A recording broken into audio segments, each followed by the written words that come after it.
નમસ્કાર, GS news 24/7 માં આપનું સ્વાગત છે। હવે જોઈએ આજના સમાચાર। સરકાર દ્વારા વ્યાયામ શિક્ષકોની કાયમી ધોરણે ભરતી ન કરાતા શિક્ષકો આંદોલનના માર્ગે।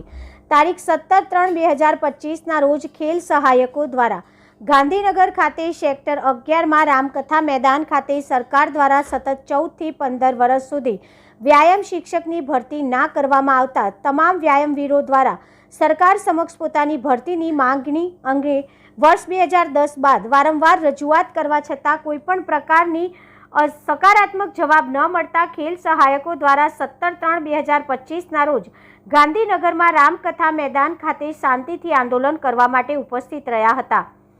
ગુજરાત સરકાર દ્વારા વારંવાર રમતગમત અંગે વિવિધ યોજનાઓ તેમજ શાળાકીય રમત ઉત્સવ અને દર વર્ષે યોજાતા ખેલ મહાકુંભનો બહોળો પ્રચાર કરવામાં આવતો હોવા છતાં તે રમતોનું જ્ઞાન પ્રાથમિક શાળાઓના બાળકોને શરૂઆતથી જ વિવિધ રમતો અંગે યોગ્ય માર્ગદર્શન મળી રહે તે માટે સરકાર શ્રી દ્વારા 2010 થી 2025 સુધીમાં એક પણ વર્ષમાં વ્યાયામ શિક્ષકની કાયમી ભરતી કરવામાં આવી નથી। Reporter Ramesh Solanki, GS news 24/7 Gandhinagar.